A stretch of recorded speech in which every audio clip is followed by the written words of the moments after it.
Hello, Bobcats. Mr. Flato here. Welcome back to another great week at the Helena Middle School. I apologize, this Bob lesson is coming a day later than you are accustomed to receiving it. I had some computer issues going on Sunday, but nonetheless, I am here. I am getting this finished up, and it will be ready for you guys and Advisor at Tuesday at the latest.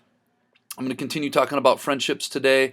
I'm going to talk about Friendship Dartboard Part 2, and this is a whole different philosophy, so you'll have to really pay attention and be attentive for this next 10 to 15 minutes to really understand the material. Hope you guys are ready to make it a great week. It's March. It's starting to feel a little bit like spring, but that doesn't mean it's time to take our foot off the gas pedal. We got to stay rocking and rolling all the way through. We're looking at a few more weeks until spring break. Then we can let our foot off the gas pedal for a week. But until then, we got to stay pedal to the metal, folks. So without further ado, let's get rocking and rolling on this week's Bob lesson. And as always, make it a great week at the Helena Middle School. All right, Bobcats, we are on Bob Lesson number 23. Title of Bob Lesson 23 is going to be Friendship Dartboard Part 2, and I'm going to spend some time today talking about a topic that I think comes up a lot in middle school, and that is how friendships evolve and change over time as we, as human beings, and you guys as 11 to 14-year-old young people evolve and change over your middle school years. But first, as always, let's be our best at HMS. Let's be safe. Let's be responsible. Let's be respectful. And let's be a learner. All right, before we get going on Friendship Dartboard, I want to do a little intro with this guy here on my left. His name was Erik Erikson.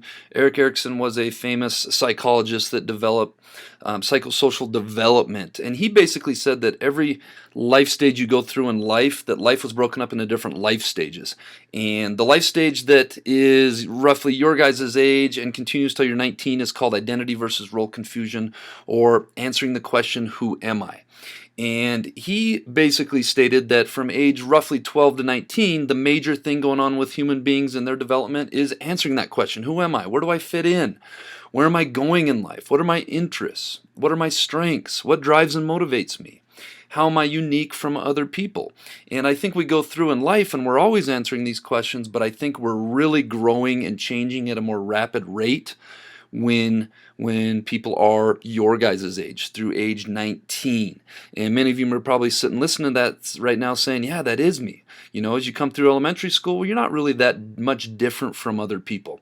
You all wear kind of the same clothes and act roughly the same way. It's not till you hit middle school where people really start changing and becoming who they are.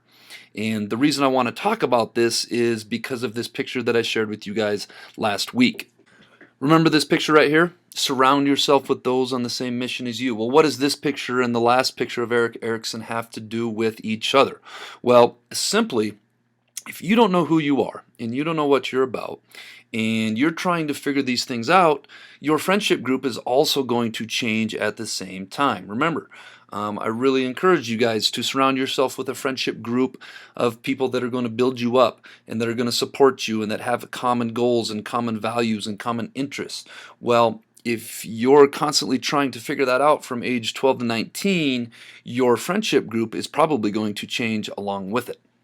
All right, so this brings us back to the Friendship Dartboard. I talked about the Friendship Dartboard last week. We talked about Friendship Dartboard, how there's different layers of friendship. You have your inner circle, the people you trust the most, that you confide in the most, that you spend the most time with and you put the most energy into. And then you had your intermediate circle, which was the next layer of friendship. People that you're good friends with, you keep in touch with, but you don't maybe put the most effort and energy into. And then your outer circle, which is where most people would fall, and you put the least amount of effort into it. You're still friends. You might not consider people good friends. Well, you'll see my dartboard here. I'm not a great artist. This has been established. Mr. Flato's not a great artist. That's okay. I have other strengths, and maybe artistic ability is one of my weaknesses. But we're going to be going over a new dartboard theory today where we're going to talk about subgrouping and friendships and who we choose to be in our friendship group and how we go on a similar path and we're different from other people. So I'm going to put some color on this here in a little bit, and we're going to get rid of the dartboard on the left and focus on the one on the right. All right, so I've taken this dartboard, put a black background behind it, and put some color to it.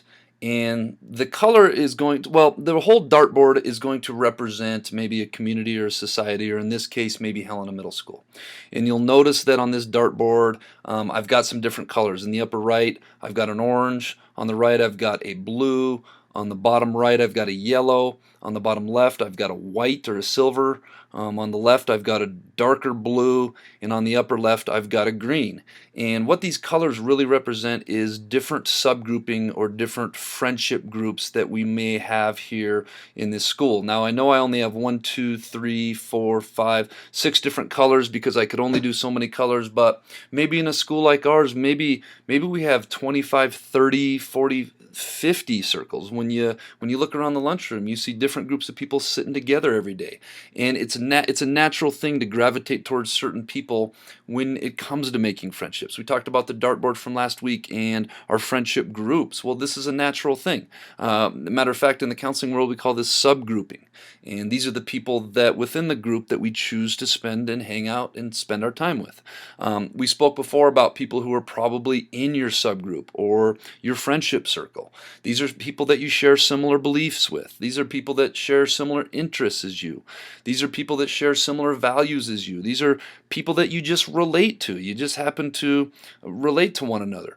And these are people that share similar goals as you. When we talk about the Lions, surround yourself with people on the same that have the same vision and the same goals as you, and that are on the same mission as you. And this is what friendship groups are really about. Now, let's pretend that you're 11 to 14 years old when you are starting to explore who you are and who is in your friendship group.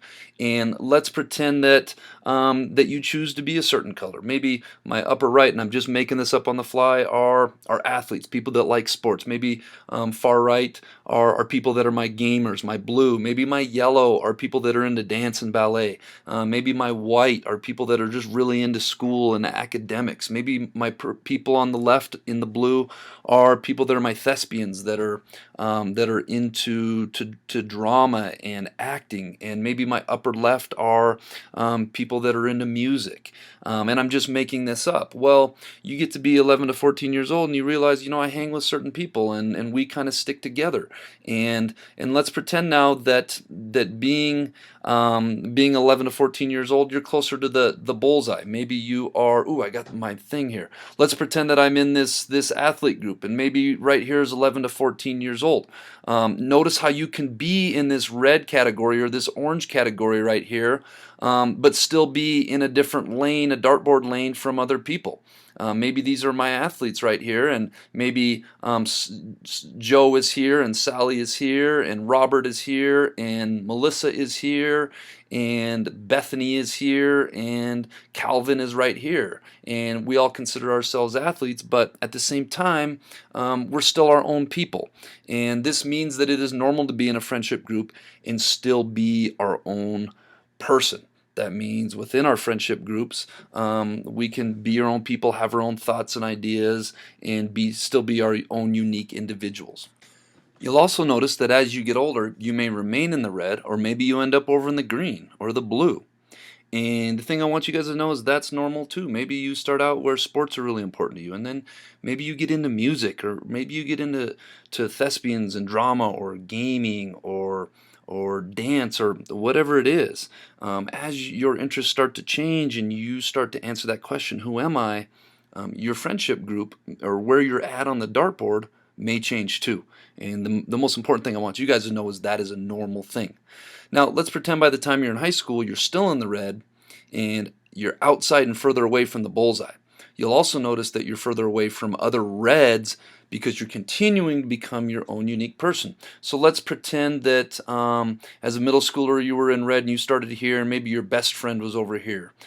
So you started here, if you can see on my arrow, and your best friend started here. Well, let's pretend that as you get into high school, now all of a sudden you're still in the red, and maybe you're way over far left on your red, and maybe your best friend is over here still in the red. Well, you'll notice that this distance is further away than this distance. And what that really means is you can still be friends with people in your subgroup, and you can still be true to who you are and you and your friends are still in the same friendship group, but you're becoming your own people, and you guys are growing and you're becoming different.